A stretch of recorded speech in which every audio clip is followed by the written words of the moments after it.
नमस्कार, आप सभी का स्वागत है। उत्तर प्रदेश से एक बड़ी खबर सामने आ रही है। दरअसल इलाहाबाद हाई कोर्ट ने एक ऐसा आदेश दिया है जिसको लेकर पूरे उत्तर प्रदेश में अब सनसनी मचती हुई दिखाई पड़ती है, खलबली मचती हुई नजर आती है, क्योंकि जो बात हाई कोर्ट ने कही है वो अपने आप में तमाम जो पॉलिटिकल और रसूखदार लोग हैं उनके ऊपर कहीं ना कहीं लागू होती है। आपको बताते हैं कि पूरा मामला आखिर है क्या। दरअसल हाई कोर्ट ने कहा है कि भाई जो लाइसेंसी हथियारों को लेकर कह सकते हैं कि जो बड़ी हवाबाजी बनाते हैं उनके ऊपर अब अंकुश लगाने का वक्त आ गया है। कोर्ट ने बड़ा सख्त इसके ऊपर कदम उठाया है और कहा है कि भाई एक काम करिए कि जितने भी डीएम और एसपी हैं पूरे प्रदेश के अंदर, ये अपने अपने जिलों में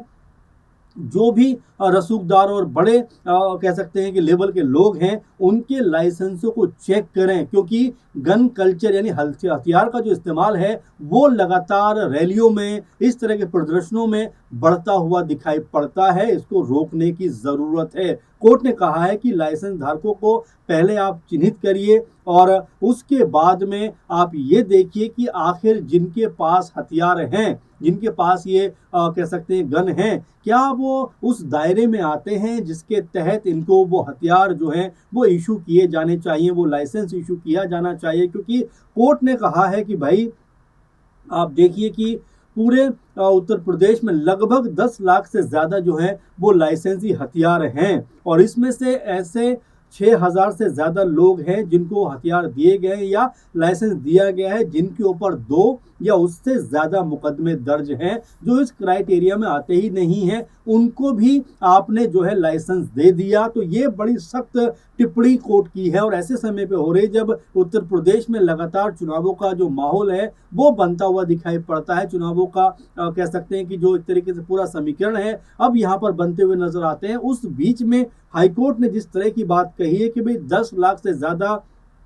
जो है हथियार उत्तर प्रदेश में लाइसेंसी हैं, लेकिन 6,000 से ज़्यादा इनमें वो लोग हैं जिनको लाइसेंस दिया गया है, यानी 6,000 से ज़्यादा ऐसे लोग जिनको लाइसेंस दे दिया गया है, उनके ऊपर 2 या उससे भी ज़्यादा आपराधिक मुकदमे दर्ज हैं और कई का नाम इसमें कोट भी किया गया। और जो नाम कोट किए गए हैं अगर उनको आप सुनेंगे तो वाकई में आप ये मानकर चलेंगे कि उत्तर प्रदेश की राजनीति में क्या जो दबंगई नेता हैं, जो बाहुबली हैं, जो बड़े रसूख अपना रखते हैं, क्या उनके ऊपर एक अंकुश लगाने का प्रयास यहाँ पर किया जा रहा है। आपको नाम पढ़कर बताते हैं। इनमें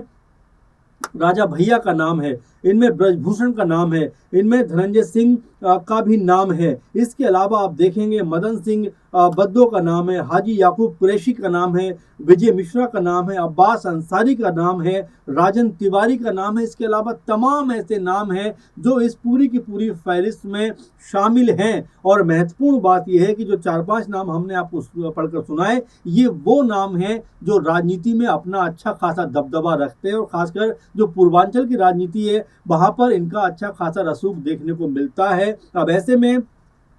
कोर्ट ने जो कहा है कि भाई ये जो रसूखदार लोग हैं, जो मजबूत अपना कह सकते हैं प्रभाव रखते हैं, मजबूत अपना वो कह सकते हैं कि पूरी तरीके से दबदबा रखते हैं, आखिर उनके पास जिनके ऊपर मुकदमे भी हैं, आखिर इनके पास ये हथियार कैसे दे दिए गए, इनके बारे में आप जानकारी इकट्ठी करिए। साथ में कहा गया है, कोर्ट ने कहा है कि कितने लाइसेंस इनको दिए गए वो पता लगाइए, कितने मुकदमे इनके ऊपर है वो पता लगाइए, परिवार में सदस्य कौन कौन है वो पता लगाइए। यानी कि पूरी जानकारी इनकी वो अब कोर्ट के पटल पर होनी चाहिए। कोर्ट को पता होना चाहिए कि भाई जो ये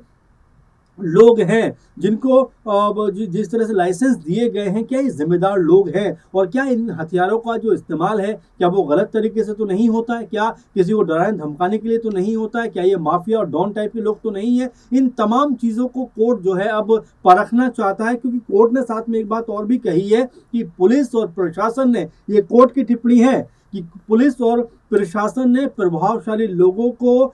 कह सकते हैं कि ये लाइसेंस मुहैया कराए, उनकी जानकारी छुपाकर। अब कोर्ट ने ये बात कही है तो अपने आप में इसके कई मायने निकल जाते हैं कि क्या पुलिस जो है वो दबाव में काम करती हुई दिखाई पड़ती है। और जो कोर्ट ने कहा कि भाई 2 से ज़्यादा मुकदमे अगर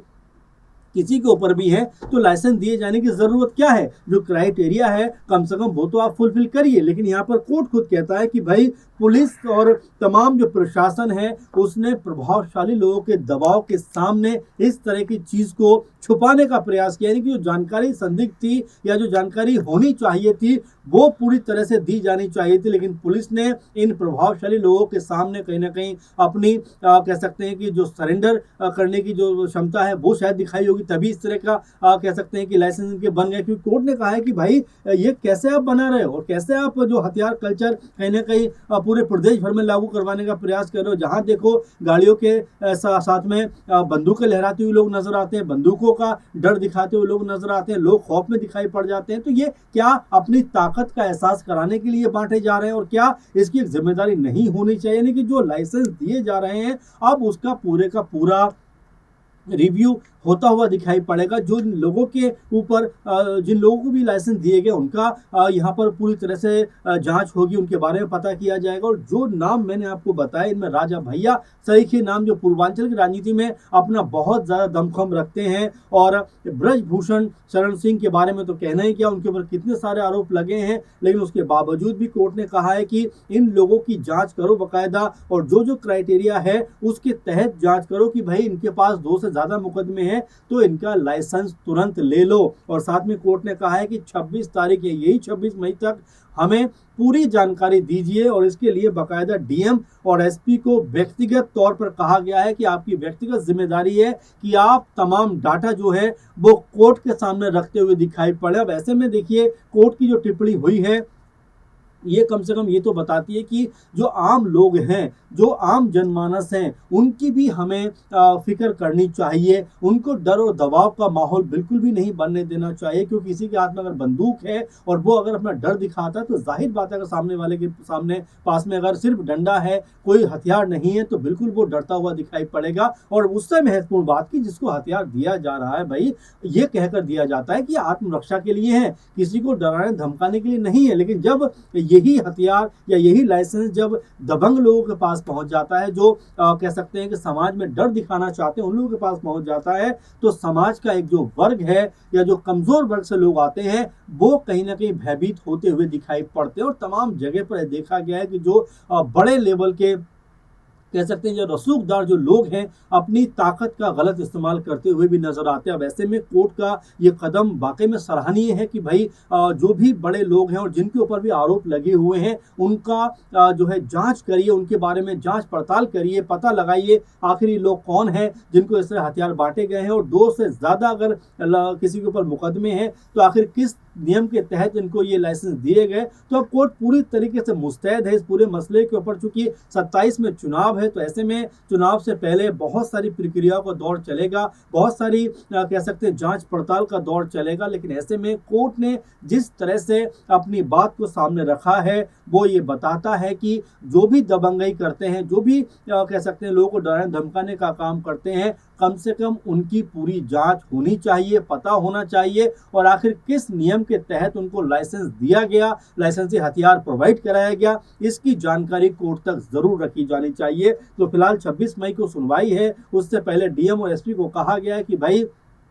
व्यक्तिगत तौर पर आप तमाम चीज़ों की छानबीन करिए, तमाम चीज़ों को खंगालिए कि जो भी कहीं संदिग्ध दिखता है उसके बारे में रिपोर्ट बनाइए, कोर्ट उसके ऊपर एक्शन लेता हुआ दिखाई पड़ेगा। तो फिलहाल चुनावों से पहले उत्तर प्रदेश में अब जो माहौल है वो एक अलग रूप और रंग लेता हुआ दिखाई पड़ता है, और अदालत ने जो फैसला किया है उसके बाद कहीं ना कहीं जो दबंगई करने वाले चेहरे हैं उनकी दबंगई पे कहीं ना कहीं अंकुश लगता हुआ नजर आ सकता है। आप इसको लेकर क्या सोचते हैं कि जो हाईकोर्ट ने फैसला किया है, जो हाईकोर्ट ने जो आदेश दिया है वो किन मायनों में आपके हिसाब से बेहतर है? कमेंट जरूर करिए और लगातार हमारे साथ जुड़े रहिए। धन्यवाद।